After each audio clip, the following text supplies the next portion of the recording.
Bonjour David, Bonjour Pascal.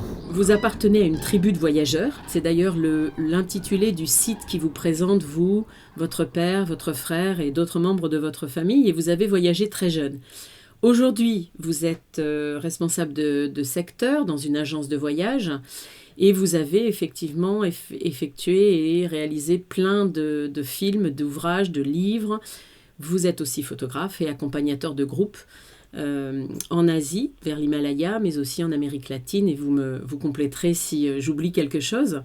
On vous accueillait au festival pour nous parler plus particulièrement d'un magnifique voyage fait en famille et avec un ami, qui était un retour dans cette vallée du Zanskar, qui se trouve dans le nord de l'Himalaya indien. Un retour parce que c'est un voyage que vous aviez effectué il y a bien longtemps avec votre père. Est-ce qu'on peut déjà peut-être revenir sur ce premier voyage avant de parler du retour? Oui, oui, oui. Alors bon, en fait, le tout premier voyage qu'on a fait, c'était il y a une trentaine d'années. On est parti en famille, donc à 5 membres d'une même famille, avec mon frère, ma sœur et mes parents, faire une randonnée dans l'Himalaya indien, donc dans cette vallée qui s'appelle le Zanskar, en été, entre 3700 mètres et 5000 mètres d'altitude, en passant des hauts cols. Et en fait, on est tombé amoureux de cette région. Et un jour, mon père, alors que j'étais en voyage, me dit j'aimerais bien y retourner l'hiver. Et l'hiver, c'est une expédition puisqu'on doit marcher sur une rivière gelée par -20, parfois il fait -30 degrés la nuit, on dort dans des grottes, enfin c'est une véritable aventure avec des embûches sur cette rivière gelée. Et ça, on l'a effectué en 94-95. Voilà. Et ça a été un moment très très fort. On a fait suite à ça des livres, des conférences. Et puis après, mon père s'est beaucoup focalisé sur le Grand Nord. Donc la Sibérie, l'Alaska, les Spitzberg, le Groenland et plein d'autres pays. Et puis moi, je suis retourné en Himalaya, en Amérique latine, hein, pour guider, faire des photos et faire des films documentaires. Et puis un jour, là, mon père m'a dit, tiens, j'ai vraiment très très envie d'y retourner parce que ça fait maintenant 25 ans que j'ai pas revu tous les amis qu'on a là-bas. Et c'est finalement le voyage qui m'a presque le plus fasciné, le plus touché de tous ceux que j'ai pu faire, quoi. Donc voilà pourquoi on y est retourné 25 ans après.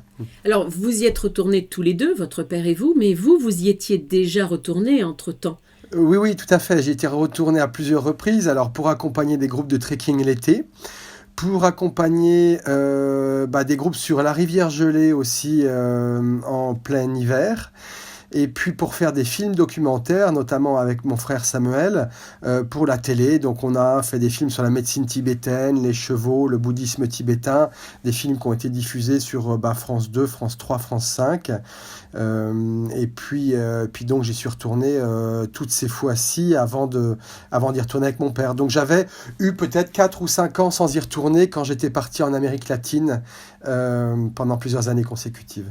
Et votre père avait pu maintenir le lien avec les guides qui vous avaient accompagné lors du premier voyage en famille et qui sont devenus des amis, que vous avez retrouvés, donc on va en parler. Mais est-ce que votre père pouvait garder le lien autrement que par vous lors de vos séjours et de vos passages là-bas Alors, il n'a pas trop gardé le lien, alors que maintenant, depuis ce voyage, on est en contact via les réseaux sociaux avec les jeunes, la nouvelle génération. Mais sinon, il n'a pas trop gardé le lien, à part quand mon oncle, moi, quelqu'un de la famille ou un ami allait aux Zanskar et revenait en disant «Je suis passé au village de Pichou et tu as le bonjour de Tachi», quoi.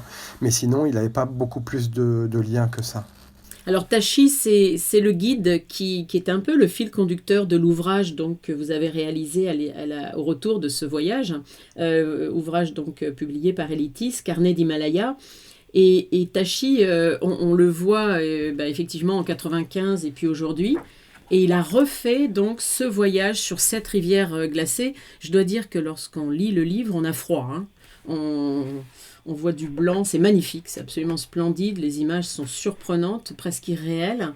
Votre père, bon, quand même, ça peut donner espoir à ceux qui ont envie de voyager, même à un âge un peu avancé. Votre père a fait ce voyage difficile quand même.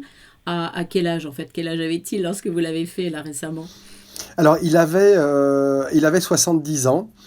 C'était l'année de ses 70 ans et on est parti avec un collègue à lui qui s'appelle Nono et qui avait aussi 70 ans. Donc, Voilà, le dessinateur, lui aussi originaire de Bretagne, qui est parti donc faire un petit peu un voyage initiatique. Là, pour le coup, Nono, il n'avait jamais mis les pieds si haut et si loin et si froid, non? Mon père, Jacques et Nono se connaissent depuis le lycée, puisque Nono était prof de philo au lycée Le Sage-à-Vannes, et puis mon père était aussi prof de productique mécanique. Donc ils étaient collègues, et puis Nono est dessinateur assez connu en Bretagne, il a fait de nombreux ouvrages, il a pas mal voyagé, mais pas dans ces régions-là du tout, et un jour il va beaucoup au Maroc, où il a beaucoup d'amis, et un jour il a amené mon père au Maroc pour lui montrer ses amis, son itinéraire, donc il a été guide là-bas pour lui, et du coup là c'était un peu à charge de revanche, et mon père l'a invité aux Anscars pour lui montrer lui sa famille, ses amis, et le programme qui était un peu moins chaud qu'au Maroc, quoi. Bon, alors on va parler de ce retour. Donc vous préparez votre expédition, parce que c'est quand même un peu une expédition de remonter cette rivière glacée, même si aujourd'hui les vestes sont plus chaudes qu'il y a 25 ou 30 ans, les bottes sont peut-être mieux adaptées, quoique sur un extrait d'image vidéo, j'ai été surprise de voir que vous étiez en simples petites bottes, qui avait l'air d'être de simples petites bottes en caoutchouc, ce qui paraissait absolument incroyable pour marcher sur cette rivière gelée. Mais au-delà de cette petite anecdote, c'est quand même une expédition qu'il a fallu préparer. Est-ce qu'on peut en parler un petit peu, David ? Comment vous avez monté ce voyage nouveau et ce retour ? Alors, oui, c'est une expédition quand même qu'il faut préparer. Il y a 25 ans, on l'avait préparée d'une manière très sérieuse, c'est-à-dire qu'on avait envoyé des courriers via personne interposée l'été pour donner un rendez-vous peut-être 5 mois à l'avance, le 2 janvier à telle heure, à tel endroit, qui était vraiment le rendez-vous improbable, mais on n'avait pas d'autres moyens de communication. Et on demandait 5 porteurs, et puis nos amis sont arrivés à Lay, au Ladakh, et nous ont aidés à préparer l'expédition. On a acheté du kérosène, du riz, on a acheté tout ce qu'il fallait pour partir vivre cette expédition. On dormait dans des grottes. Le soir, on mangeait riz, lentilles ou bien la farine d'orge grillée, donc des repas assez simples qu'on cuisinait dans la grotte. On allait chercher du bois. Mon père et moi, nous avions des sacs de couchage moins 40 qui venaient du Canada, donc qui nous permettaient d'avoir des nuits, de dormir même quand il faisait très froid. Et nos amis avaient juste des couvertures, quoi. Donc c'était des conditions et une préparation qui était quand même très très importante. Et puis là ça a été un petit peu différent parce que du coup moi j'y suis retourné souvent, et je suis en contact via l'agence de voyage avec qui je travaille, et puis toute mon expérience avec beaucoup de personnes. Et en fait cette rivière gelée maintenant se fait de manière commerciale pour des clients des agences de voyage en France, et aussi les Indiens. Parce que là la grande différence c'est les Indiens de l'Inde, des basses vallées. Pour eux c'est l'aventure ultime à vivre dans leur pays. Et du coup, les agences de voyage ont l'habitude d'avoir des porteurs, des cuisiniers, des tentes cuisine. Il faut sélectionner les bonnes personnes, mais ça on sait le faire.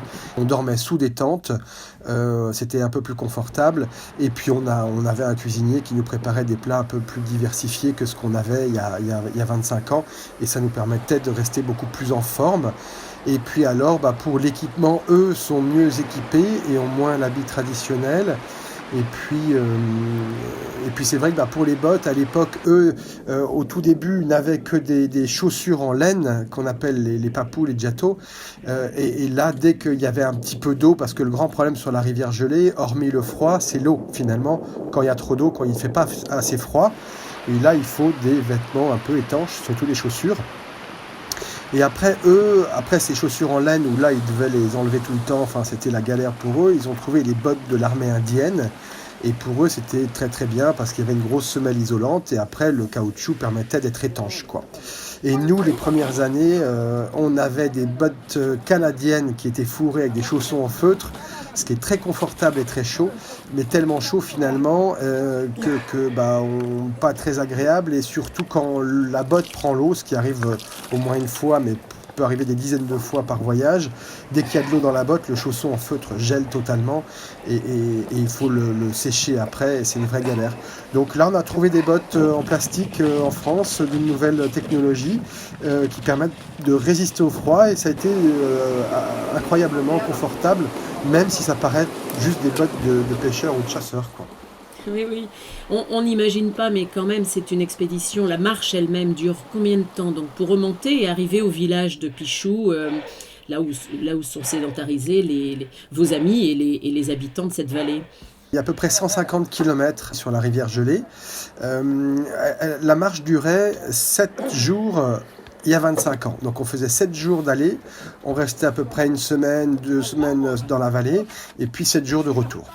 Depuis 25 ans, il y a une route en construction qui n'est toujours pas terminée et donc maintenant il reste 3 jours de marche plein. Donc en 3 jours, c'est-à-dire qu'on prend le transfert et l'accès à la rivière dure plus longtemps en voiture par une piste, donc c'est assez délicat mais on ne marche pas. Après on marche seulement 3 jours et 3 nuits et puis après les véhicules peuvent venir nous chercher pour nous amener au village de Pichou qui est maintenant relié par la route alors qu'il ne l'était pas il y a 25 ans.